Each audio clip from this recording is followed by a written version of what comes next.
Assalamualaikum warahmatullahi wabarakatuh. Saya Ririn Afani dengan NIM 10520230091. Baik, di sini saya akan menjelaskan tentang validitas. Yang dimana saya akan menjelaskan tentang validitas pembuktian tidak langsung. Jadi pembuktian tidak langsung adalah suatu pembuktian pernyataan matematika dengan mengubah susunan kalimat. Pembuktian tidak langsung biasanya digunakan apabila sebuah pernyataan matematika sulit dibuktikan dengan menggunakan pembuktian secara langsung. Dalam pembuktian tak langsung ada metode kontradiksi. Metode kontradiksi merupakan kebalikan atau negasi dari implikasi. Jika ditulis dalam bentuk simbol, negasi P implikasi Q akan ekivalen dengan P konjungsi negasi Q. Jika implikasi bernilai benar, maka negasi bernilai salah. Untuk membuktikan implikasi bernilai benar, maka buktikan bahwa negasi dari implikasi tersebut bernilai salah. Agar bisa menyatakan negasinya salah, maka asumsikan dulu negasinya benar. Selanjutnya, buktikan asumsi tersebut dan tarik sebuah kesimpulan. Nah, berikutnya di sini ada contoh pernyataan. Jika 3N ditambah 2 bilangan ganjil, maka N bilangan ganjil adalah benar. Jadi langkah pertamanya yaitu kita cari dulu asumsi variabelnya.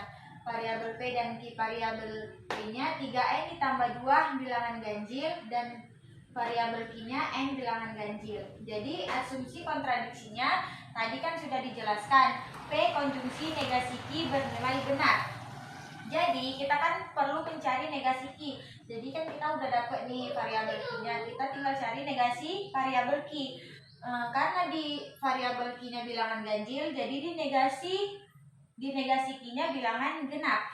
Jadi kita ubah pernyataan asumsi kontradiksinya menjadi 3N ditambah 2 bilangan ganjil dan N bilangan genap. Selanjutnya anggap saja negasi Q ini benar. Kan tadi kan negasi Q-nya N bilangan genap. Jadi kita tengok dalam bentuk umumnya bilangan genapnya 2K, maka N 2K. Jadi kita kembali ke variabel P. Variabel P-nya tadi kan 3N ditambah 2 bilangan ganjil. 3N ditambah 2. 3 ini 2K dari N ini dari bilangan genap nih. 2K ditambah 2 sama dengan 6K ditambah 2. Jadi kan kita kita kembali ke variabel P. Kita mau mencari bilangan ganjil, sedangkan ini bilangan genap, bentuk umum bilangan genap. Jadi kita ambil bentuk umum bilangan ganjilnya yang ini, 2K tambah 1. Jadi kita taruh dulu 2, ini tanda kurung ini sebab untuk K-nya ditambah 1. Jadi K-nya ini 6 dibagi 2 sama dengan 3K ditambah 2 dibagi 2 sama dengan 1. Nah, kan kalau begini kan hasilnya beda, tidak sama dengan 6K ditambah 2. Yang sama hanya 2 buka kurung 3K ditambah 1. Jadi plus satunya yang ini kita hapus. Jadi kalau sudah begini,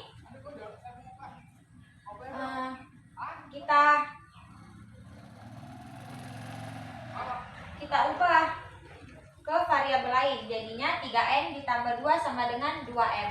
Jadi bentuknya menjadi bentuk bilangan genap, bentuk umum bilangan genap. Jadi hasilnya bernilai genap, nih bernilai genap, sedangkan asumsi awalnya bilangan ganjil. Nih asumsi awalnya kan yang minta bilangan ganjil, tapi hasilnya bilangan genap.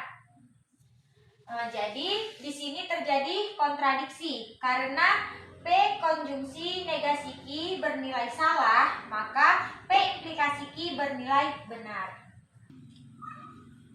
Selanjutnya contoh soal yang kedua, di sini ada pernyataan jika 5A ditambah 2 bilangan ganjil, maka A bilangan genap adalah benar.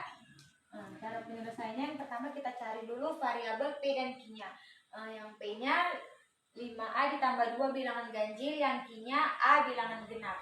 Jadi kita kan tadi sudah ada asumsi kontradiksinya, P konjungsi negasi Q bernilai benar. Jadi kita perlu mencari negasi Q atau kebalikan dari Q. Jadi Q-nya kan A bilangan genap, jadi kebalikan dari bilangan genap adalah A bilangan ganjil. Jadi kita buat pernyataan asumsi kontradiksinya 5. Kita buat 5A ditambah 2 bilangan ganjil dan A bilangan ganjil.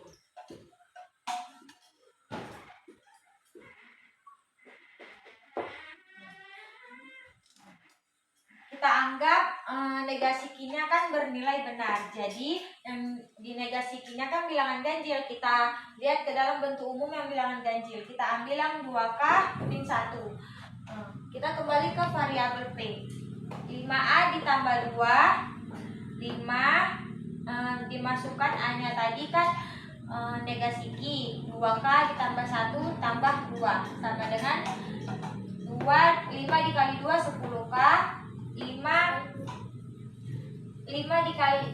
dikali min 1 min 5 ditambah 2 sama dengan 10K min 3. Jadi kalau kayak gini kita pecahkan lagi, kita cari dalam bentuk umumnya yang min 1. Jadi kan min 2 dikali min 1 sama dengan min 3. Kita bentuk 10K kurang 2 kurang 1 sama dengan 2. 5K kurang 1 kurang 1. Di situ kita cari variabel lainnya, 5A ditambah 2 sama dengan 2M kurang 1. Jadi bentuknya hasil akhirnya ganjil sama dengan asumsi awalnya, yaitu bilangan ganjil.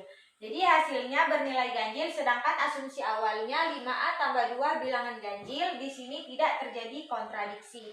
Karena P konjungsi negasi Q bernilai benar, maka P implikasi Q bernilai salah. Ingat saja, apabila asumsi awalnya bernilai ganjil dan hasil akhirnya bernilai ganjil, itu tidak terjadi kontradiksi. Tapi kalau di hasilnya itu tidak sama dengan hasil awalnya, asumsi awalnya tidak sama dengan hasil akhirnya, itu terjadi kontradiksi. Baik, sekian penjelasan dari saya akhiri. Assalamualaikum warahmatullahi wabarakatuh.